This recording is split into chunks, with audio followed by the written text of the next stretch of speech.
What's going on, everybody? This is James Grandmaster Facts Voice, and you are here for another episode of the Facts Project. Today, we get to talk to Jamie Rich. Of course, he is the creator of this brand new rom-com comic book for Ignition Press called The Dogsitter. Now, as of right now, we're also in celebratory mood because this is the 1 year anniversary of Ignition Press, about maybe around like 3 weeks ago, correct? And thank you for being here, Jamie. No problem. Yeah, it was I think I started on June 1st, but then everyone else trickled in. But so officially, I think yeah, end of June, early July, we started up last, gosh, 2 years ago now. Yeah. So I, I, it's th- been I quite a think I thing. remember that issue one of Murder Podcast coming out for everybody. That was like the initial push. Yeah, yeah, we did like a Kickstarter for the issue zero, but then yeah, that was our issue one. It was in our first comic book in comic book stores. Excellent, excellent. Now you've had like one of the most unique careers as far as in comics. You've been a writer, you've been an editor, now editor in chief of Ignition Press. What feels more creatively fulfilling today than any day? It's tough to say because they're now so intertwined, Hmm. and they definitely serve different functions. But part of when I left DC Comics, my goal was to also get back into writing. There, of course, like when you work for a company like DC, which is owned by Warner Brothers, there are conflict of interest rules, so they're not really like encouraging their editors to go out and write. So part of Yeah. my mission there was to find new avenues, and sort of Ignition was the perfect opportunity. It's pretty fulfilling in general at Ignition just because I have never been able to build a comic book line from the ground up before. Yeah. So every book we're doing is something that we've all mutually agreed on. A lot of the talent are people I went out and found and targeted and wanted to work with. So and then to within that be able to do my own writing and do my own books, it's been super exciting. So right now, like I don't have to choose. They're Yeah. both there. I mean, it's got to feel good at this moment, especially from a publisher's point of view, because you've had pretty much as an editor in chief, you've had almost like a little bit of fingerprints in a lot of these projects that have been out. Some Yeah. of the ones behind me, the ones behind you. Yeah, I mean, all of them in some way. Again, like the part of the approvals process, and for the first, gosh, six or so months of publishing, 5 months of publishing, it was just me. So, and then I brought in senior editor Maggie Howell at the beginning of last year, and that sort of alleviated some of Yeah. my workload. But everybody's fingers are in everything at this point here because we're small enough. There's no way to opt out of any particular project. You're part of it all. Understood. Understood. Now to get to talking about the dog sitter, what was Mm. the original spark for this particular comic? Was it the characters that you basically brought up, whether it had been Gemma, uh, Portia, Patricia, a relationship, simply an idea of building a romantic comedy around dogs? Yeah, it had been percolating for a while, and I had done a couple of other romance comics, like 12 Reasons Why I Love Her and A Boy and a Girl. And it was always kind of like the central question is like, what kind of relationship are you going to set up? Who are your main characters going to be? Hmm. And so trying to find different angles for how to do that. I know at some point I was watching Billy Wilder's The Apartment, which is like one of perhaps the greatest romantic comedy of all time. It's also very dark. Hmm. And was kind of looking at that from the lens of like how do you approach a similar setup, but I wanted to flip it in terms of gender. Yeah. Whereas in that movie, yeah, there's a man who's the Portia character is a man, the Gemma character is more of a man, and they have a working relationship. Yeah. So just trying to pull out from there, and then sort of thinking about different interesting job types, and was kind of becoming a dog convert at that point due to a friend that had some pugs. And I had been a cat guy all up until then, but suddenly like became enamored with that, and it just kind of tumbled out from there. Right, right, right. Something that you basically had just been enthralled with, Yeah. just so happened to hit your mindset when you were making the pages. Yeah, and credit where it's due. So the book of Boy and a Girl that I did with Natalie Norgat at Oni, who has since gone on to work at Disney and directed some short feature there. She did the short cartoon that was just before Encanto a couple years ago. Hmm. Um, we when we were trying to figure out what that book would be, I had read one of her diary comics, and there is a scene in there where she goes to a party and she makes out with a guy in a shower who's wearing a dog makeup. And I thought that was really funny. And we talked about using that. And when we didn't for the book we did together, I asked her, well, can I use that for the start of something else? Because I think it's a really funny image. And Got she you. said, sure. So that actually kind of was the real germ of it. We're like, what do I do with this? Hmm. And so, yeah, making it an animal themed party and the main character, veterinary student, I think kind of sort of flowed out of that. Definitely. And as far as romance in comics, it's not necessarily something that's new. Some people might even say that they're kind of like making a comeback. Why Yeah. did this feel like the right moment for a romantic comedy series in comics? I mean, as a writer, I've always gone like, why do you keep doing this?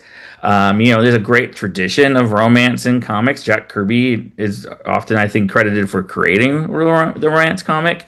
Hmm. To me, I guess because of where I was working and when I was editor in chief at Oni Press as well, um, doing creator-owned comics, doing independent comics, I was always attracted to characters Yeah. and interpersonal drama. So to me, it's like romance is a vehicle for that. It's all about human behavior and how we treat one another and how we react to things. So it's a thing I've always enjoyed doing, and I like sort of pushing against that grain. So when it was time to come back and write something, it seemed the most natural fit. And this was an idea that I had been sort of toying with, so it just felt right. Yeah. And I wanted to reteam with Megan Levins, whom I'd done a book called Ares and Aphrodite with, and Madame Frankenstein with. So it just could, yeah, it was kind of like putting on a pair of comfortable shoes at that point. Perfect. Now, what I didn't know was that romance was, of course, one of comics' biggest genres before Mhm. superheroes dominated the market. Why do you think readers are ready for romance comics again? I think in general, there's been a nice shift in entertainment back towards this kind of story, and you've seen romantic comedies in general have a bit of a resurgence. Hmm. Um, you know, it, pop music's always been about love. It's a very important theme to most of us, and everyone is out there searching. Yeah. Um, I kind of feel like there's an element right now to where people are feeling a little alienated, and because of the apps and the things, and they don't know how to meet each other in person anymore, This is and you're true. always hearing that. So I think there is something to comforting in finding entertainment that shows you people succeeding at these things or struggling with them the same way you are. So I kind of feel like it's a bit of that. You see, people gravitating back to physical media and other things that have become less prominent in the digital age. So I think, yeah, trying to find some kind of connection through these kinds of stories, because you get fan bases rooting for the different characters and who they want to put together. Yeah. I think that sort of feels like why maybe it's bubbling up to the culture again. Definitely. Now, Gemma, the lead in this particular story, she immediately feels relatable. How much of her personality came from observing real people versus pure fiction? I mean, yeah, most of what I sort of try to put into the relationship stories is from listening to other people, hearing how the other problems go. Um, in some ways, Gemma and other characters I've done in some of my comics, I'm kind of trying to push against the grain of tropes. Yeah. Particularly early in my career, when the manic pixie girl thing started happening, I saw like, oh, I could easily fall into that trap. Right. And so I think that put on me the idea of trying to be different. And so wanting a main character to sort of be a real go-getter, have her stuff together while at the same time struggling just like most people, I think was Yeah. part of that goal. And it's a very relatable situation to not quite be where you want to be in life. So, channeled my own feelings of that from in there at different times. And part of it also is just trying to find an interesting job for the person to have, an Oh, interesting for sure. setting. Yeah. So wanting to give you something because you want to see her get back to veterinary school and all of that. So also trying to give her something for you to root for her beyond just sort of the relationship. Yeah, and what you're speaking on is basically her being within a gap year of Yeah. veterinary school, but she's also working two jobs. Not only is she basically operating that florist that's downstairs from our second protagonist's apartment, but yet she's the dog sitter. She basically is operating this small business that she has for herself inside of another workspace that she does work in. Now, without spoiling anything, what makes Gemma different from the typical romantic comedy protagonist? Part of it is I think she's not necessarily looking for love. She's not looking for someone to come in and solve her problems. Yeah. It just sort of happens to her. Mm-hmm. And so there's an aspect even throughout the story of Neal and his boss Portia having sort of access, having the ability to give her more money to go back to school. Their company has a scholarship, and so there'll be even questions there of like, does she want it in that way? So yeah, I think that's what sets her apart is like she's is trying to balance like. Though this is kind of a trope too in romantic comedies, you're trying to balance your career with your desires for love, and so but in this, like, yeah, she seems much more very focused, I think, than a lot of those characters because it wasn't necessarily her goal to fall into this relationship. And then, yeah, there's lots of choices along the way, whether it's the right choice or whether it's a bad move. And that's going to be a lot of the ups and downs of the story of, Yeah. do I want to get involved with this guy who's also involved with his boss Mm-hmm. and be in this kind of relationship? Yeah, and it's funny because you actually said Neil's name because throughout the entire issue one, Neil's name is not necessarily said. It True. kind of like leaves true to the mystery of the character itself because what she sees of him, she almost thinks of him as a jerk in the beginning when he's like leaving the apartment, just like hopping into the Yeah. car. But when she comes to actually like have a conversation with him face to face, of course, at that party, then it becomes a little bit different. And I had that opening scene right from the get go. I think that's one of the, if not the first thing I came up with and wrote, it was one of them. And again, it was trying to turn some things on its head because Yeah, often the walk of perception. shame, yeah, Mhm. the walk of shame is usually put on women. We talk about them doing the walk of shame, and so I just kind of the idea of our male protagonist being seen first in that light, and yeah, her even judging him and calling him a slut is just sort Yeah. of a funny nod to how often that stuff is played out, and as you said, perception of how people often think about those situations. True. And another thing that kind of like plays like a character in this are the dogs themselves. The dogs are more than I believe background characters. They're kind of like just from the looks that they're giving and the way that Megan is kind of like collaborating how these scenes are basically set up. They're almost like emotional storytellers. How did you balance writing believable canine personalities without making them feel cartoonish? Yeah.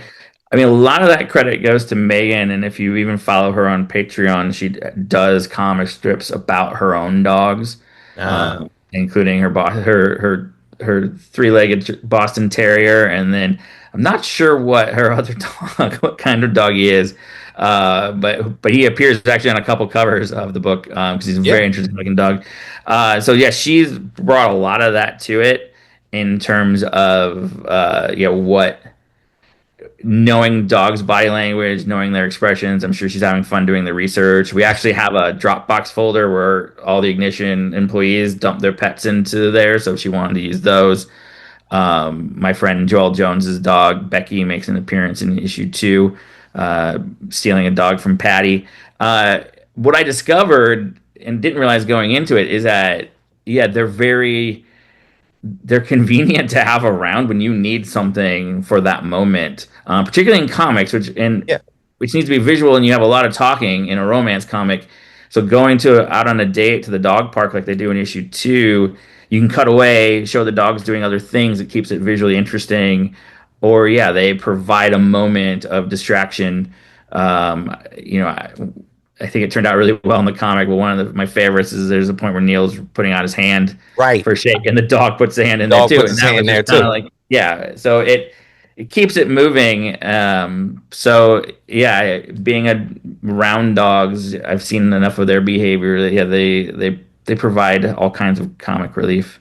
Yeah, I think that what that dog's name is Patricia, correct? Patricia, yeah, and so, but her owner is Portia. Patricia. Yeah, Portia calls her Patricia or calls him Patricia because it's actually a boy dog, Hmm. and so there's kind of an ongoing thing like, why do you dress? Why did you get a boy dog if you wanted to dress it up? And there's even one comment like, why you gotta be so non-binary, gotta be so binary about everything, boy, Right. girl. But it becomes a running thing to where Gemma calls the dog Patty, and Portia insists you must call it Patricia. And that sort of, yeah, people are weird about their dogs, so I Yeah, think no, trying to look, put that in there as well. that was part of my next question. That was like you have an Akita, basically Patricia, with an identity crisis, which is such an like unusual concept.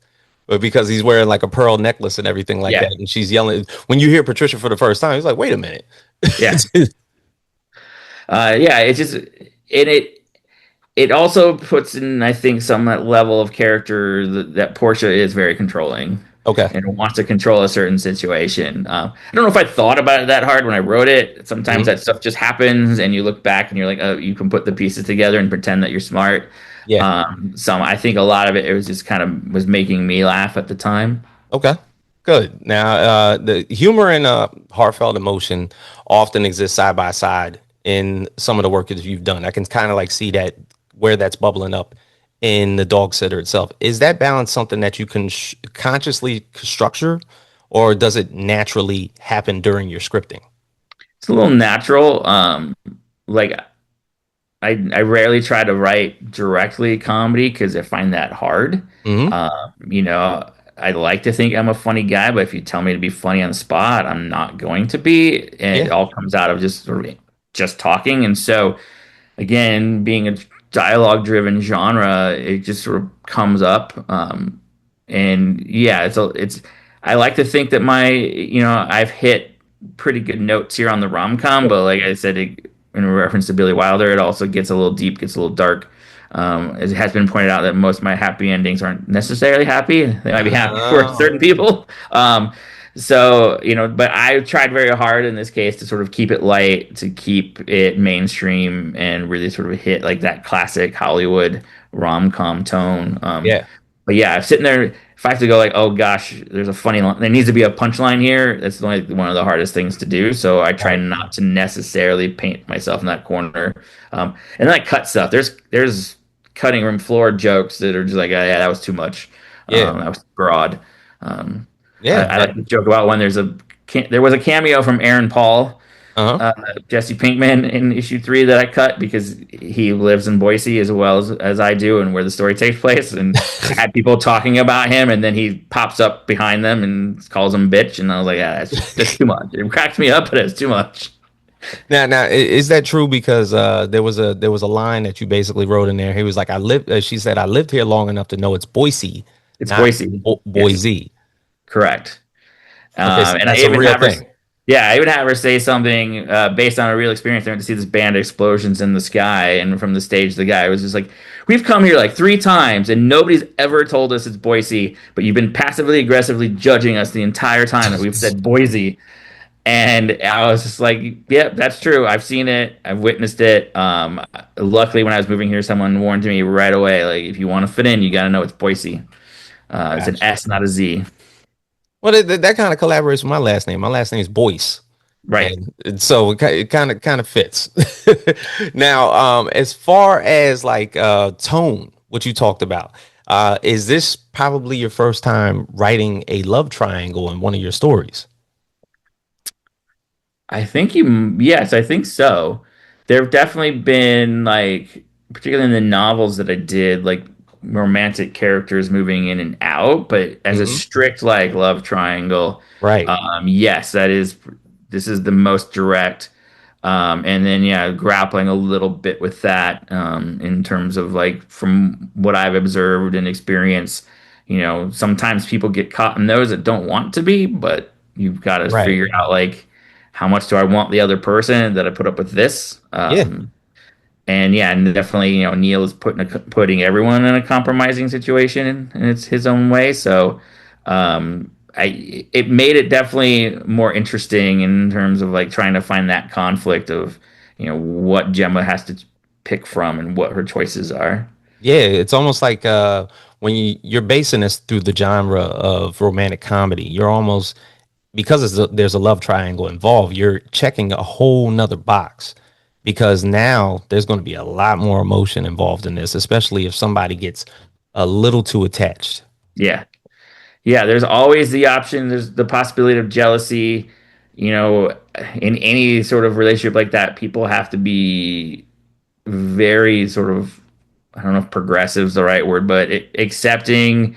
I feel like it's very easy to, even if you think that you're not the sort of person that gets jealous, to where, the first time you call up the other person, your significant other, and they say, "Well, I can't tonight because I'm with the other person in Oh the yeah, triangle." right, It's gonna be hard. You'd be like hurt. exactly. You'd be Like nothing to do. what are we? What are we polygamist? Yeah. So yeah, like having a character that sort of stumbles into that sort of thing, and you even get into the sort of the politics of it, of like, well, what does Neal really think about Portia? Because again, it's his boss. Mm-hmm. So, and how do you respect someone that you're like, are you really in it for the love, or are you in it for the money, or Yeah, that kind of stuff? So yeah, it's and like I said, there's in the apartment. It was Jack Lemmon's character would loan his apartment to his boss and the girl that he'd bring over that was not his wife. mm-hmm. And Jack Lemmon eventually sort of falls for her, but that gets super complicated again. Yeah, And so that was also, it just creates a really wonderful dramatic situations and questionable emotions, and from again from the audience's point of view, who you're going to root for, who do you want to end up together, yeah. becomes part of how the story plays out. Because the intentions of the relationships are probably maybe the same in the beginning. Uh, Gemma and Neal are it's a fling, but Yeah, also in the same context, Portia and Neal are a fling as well.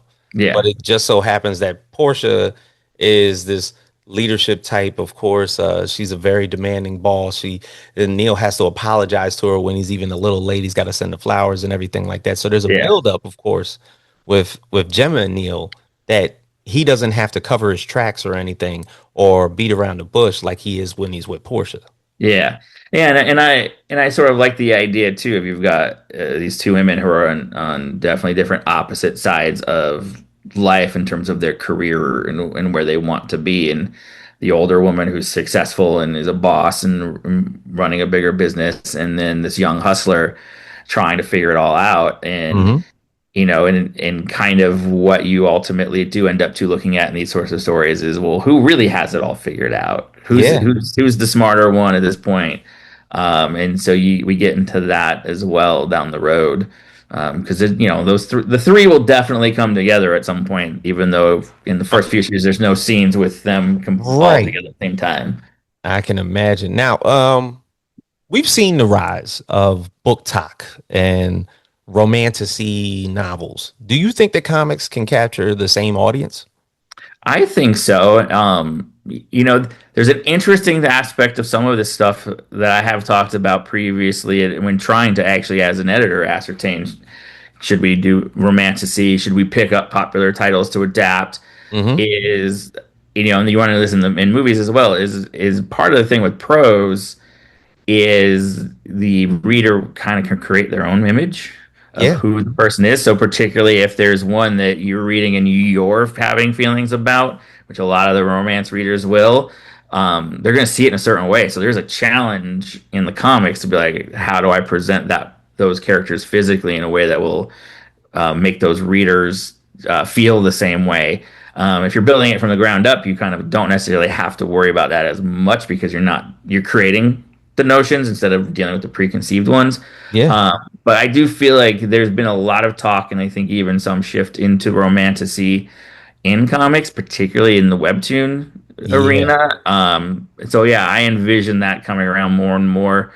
I'm trying to think of Ignition doesn't have anything that quite lands in that area yet, but we've looked at it. yeah, We're not close to it. It's just kind of the right project hasn't presented itself as of yet. yeah.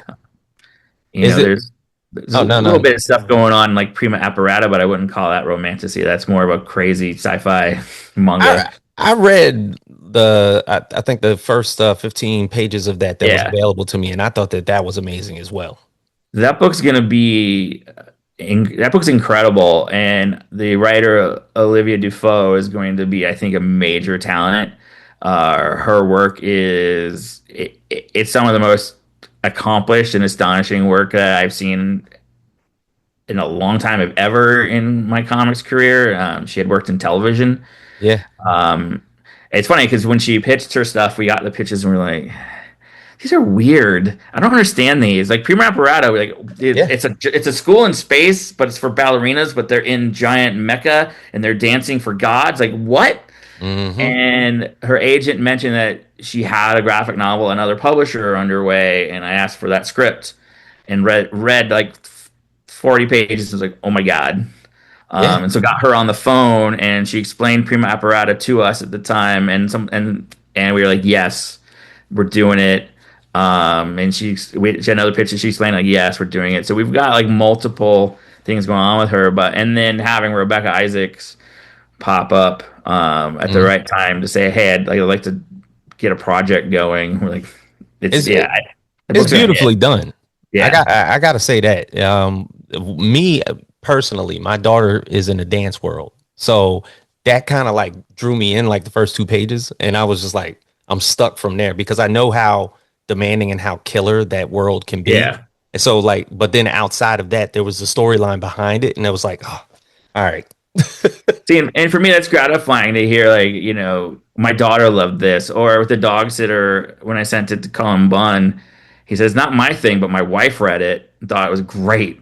And I've gotten that a couple times now. Like, my wife loved this. Like, that's good. That's what we're aiming for because right.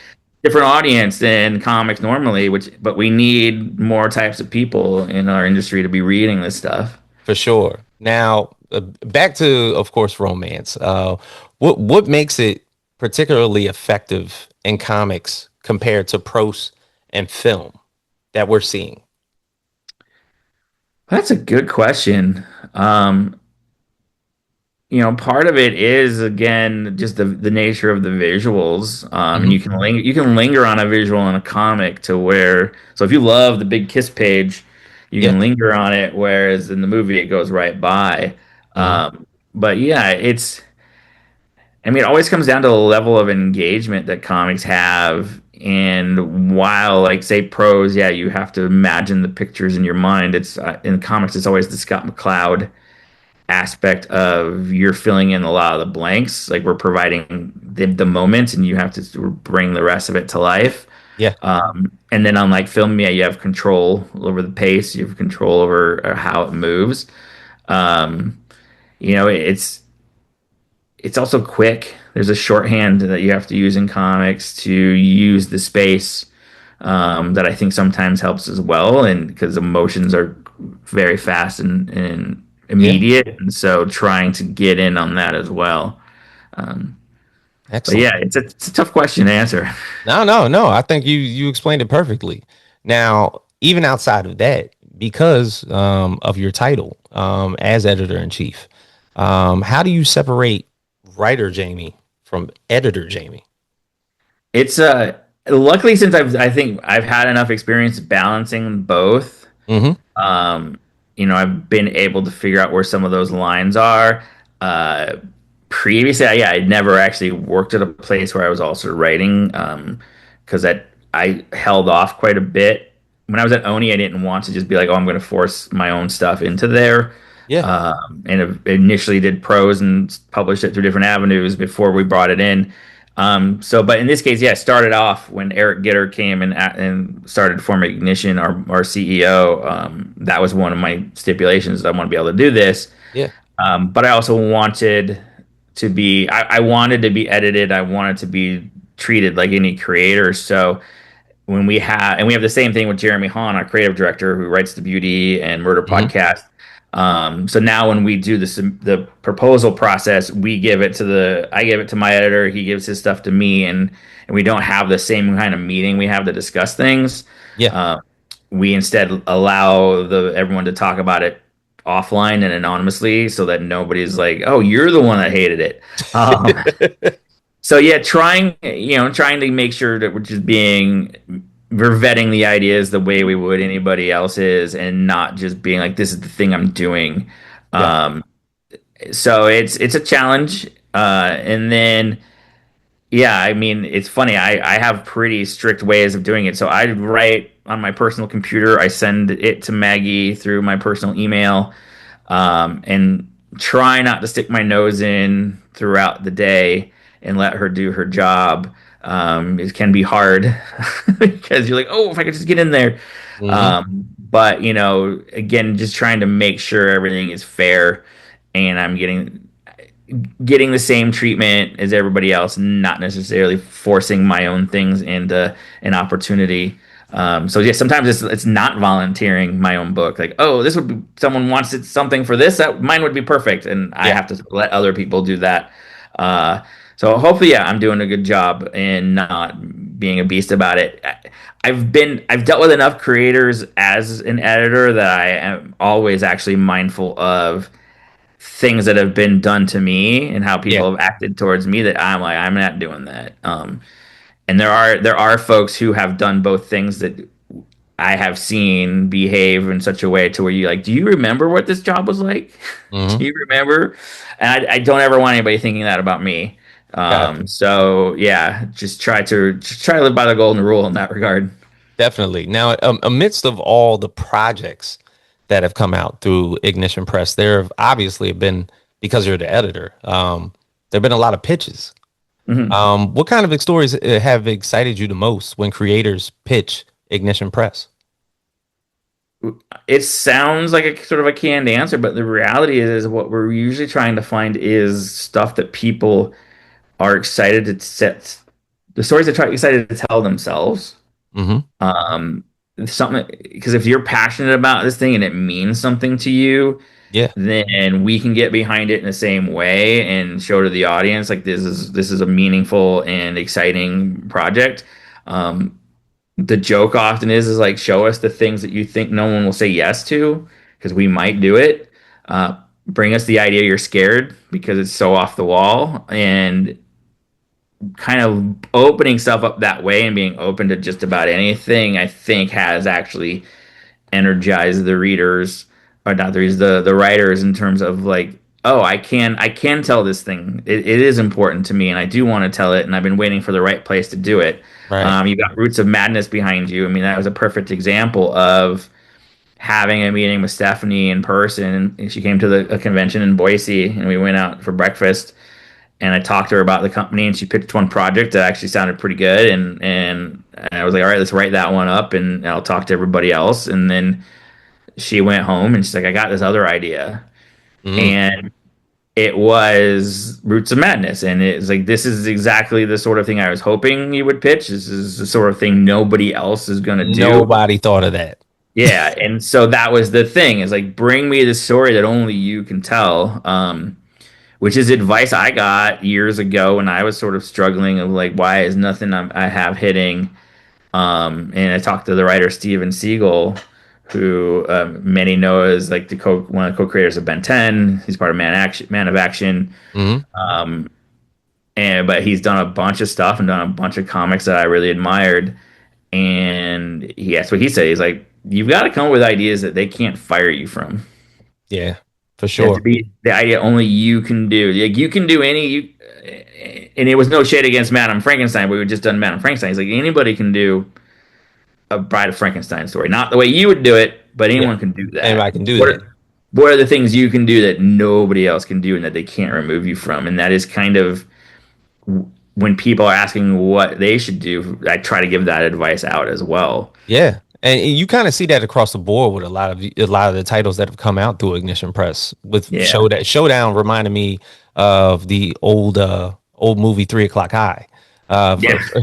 For like for some, but instead the bully wants to come back into town years later in order. I mean, I'm sorry, the victim wants to come back into town 20 years later to basically face the bully one more time.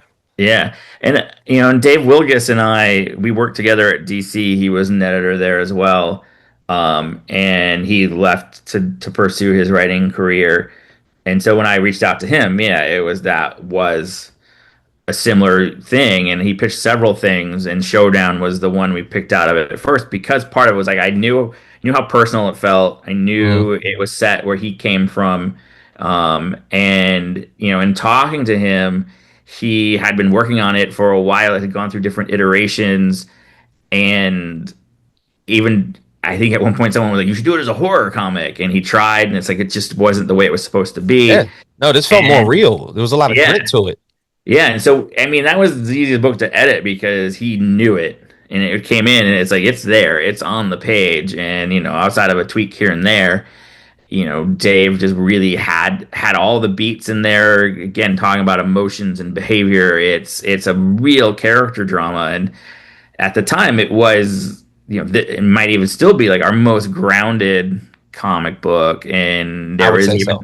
there's even discussion then of like can is it too grounded, but I Mm. was adamant like we need to shift into this kind of gear so the show we can want to show in that first year like we can do whatever we want, we're not stuck. I mean because you got Arcadia next to that, which is impossible to almost explain sometimes. Yeah. It's completely out there, but the Miranda brothers have this mission and they have a vision, and it's a full 12-page epic or 12 issue epic story. It's the opposite of Showdown, but yeah, wanted to be right away like we can do anything. And so even throwing Dogsitter into the mix was that as well. Like there's not a big hook. We had done some romance with Voyeur by Leah Williams and David Baldione, but there was a heist involved and it Hmm. was more sexy. And I was like, I'm just doing three people and their dogs Yeah. going for it. So yeah, it's there's no limits in comics, and everyone talks about that usually in terms of big budget stuff and space and superheroes, and it's like no, Yeah. you can use the medium all the way down as well and be minimal and personal and so again just wanting to have a slate that has literally really does feel like it has something for everybody. Certain genres we haven't probably touched on yet, and there's certain things that we haven't gotten to, but we're getting there. We Yeah. got plenty coming.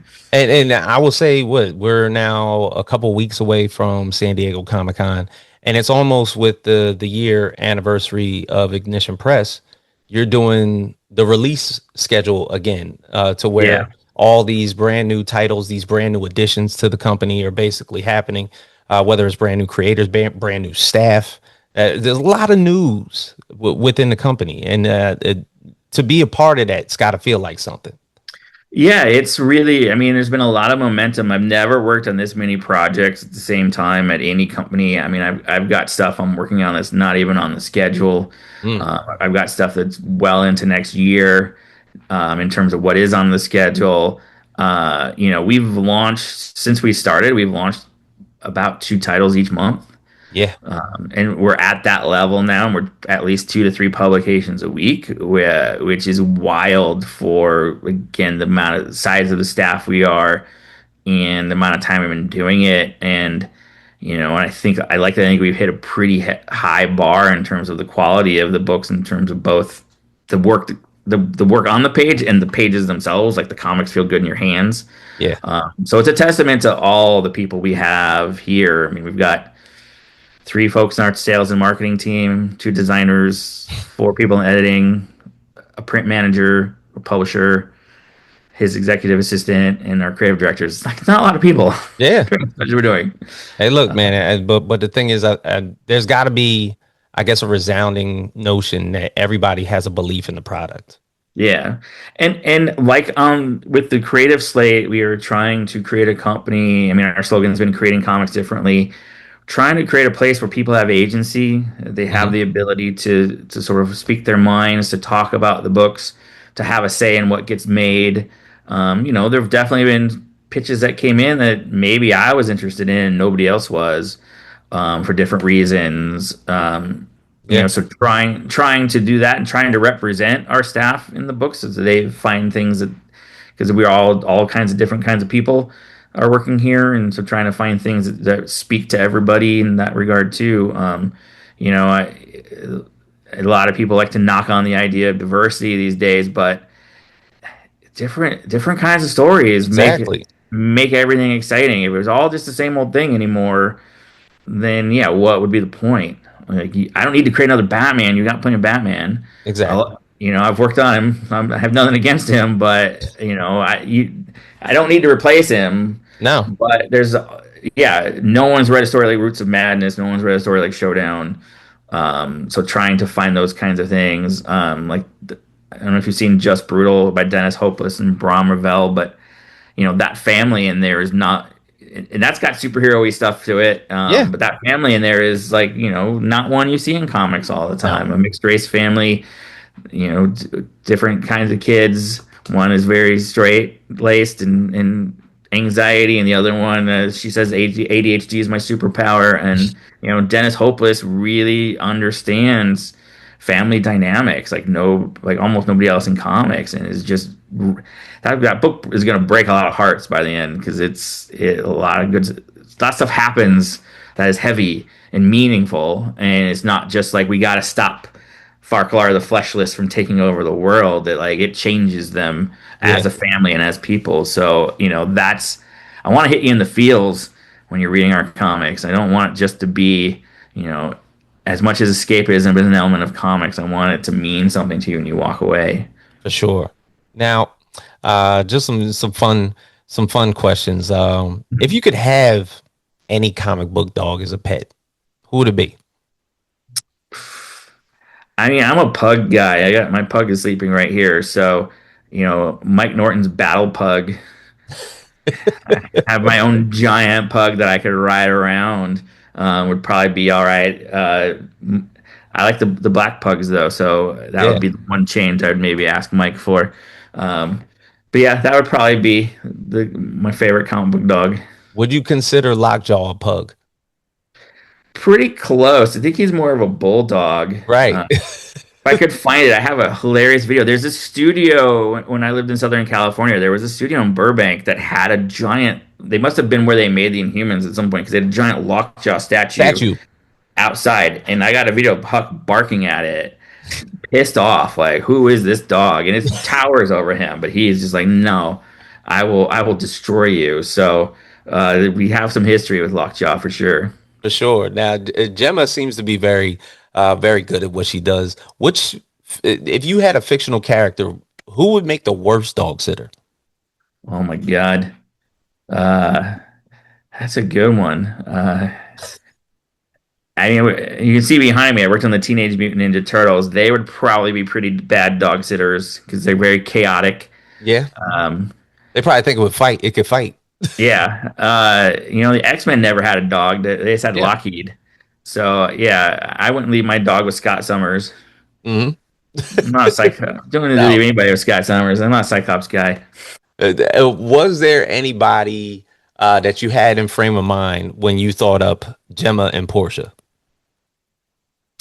Not necessarily. I mean, definitely Gemma is based, like I said, Natalie Norgat was a little bit of an Hmm. inspiration. Definitely a combo of some women I knew. Um, Portia, I was watching a lot of Mad Men. Uh, Okay. so there's no coincidence that she kind of looks like Christina Hendricks Yeah, in terms of body type and hair. that makes sense. So yeah, my personal fan casting of that movie would still be Christina Hendricks. Hmm. But yeah, that kind of character that very much commands the room, but also has a certain vulnerability, I think was definitely an inspiration as well. Right, right. Now, also as well, what's one comic that every aspiring creator should read? Not because it's famous, but because it probably teaches something important. I just picked up the complete Berlin by Jason Lutz, Hmm. which again shows you sort of the massive possibilities of comics because it's a very thick, historically based story set in Berlin in the Weimar Republic as things were starting to take a turn. Okay. So it's very detailed, very a lot of great comic book storytelling, but also like really serious storytelling. Yeah. So I think that East and West Germany. yeah. So Okay. but this is before that. It's pre-World War II. So Okay. when all of those powers were rising up, Yeah. when Berlin was very much an artistic, some would consider decadent area, like that kind of it's similar to sort of what some of the stuff we go through now, to where there's a lot going on in our society where people are living a certain way that's true to them and trying to explore art, and then there are people who don't want that to get out of control as Right. far as they're concerned. And so yeah, there's parallels there. This Jason did this through the 90s and early 2000s. And yeah, is did its periodicals. So that would be one that I definitely would. I always think the work of Paul Pope is some of the most expressive and different. So on the opposite end of showing people like you can do just about anything, I think Paul's sort of unbridled creativity could really has really been influential, particularly for people of my generation and coming up. I Yeah. mean, Paul and I landed Dark Horse around the same time, and I remember being frustrated finding out he was I forget if I think he's a little bit younger than me, but being like, how come he's so good and I'm like, nah. Having to learn the time. Like Bob Schreck was like, everybody moves at their own pace. Yeah. So yeah, those works by those guys would probably be right up there. Definitely. Now, when listeners finally finish reading The Dog Sitter, what do you hope their feeling is on the last page?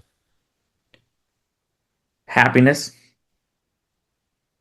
I hope they're going to be relieved and feeling that it went the way it was supposed to, Got you. and that yeah, the Excellent. person they wanted to come out feeling good does. Good.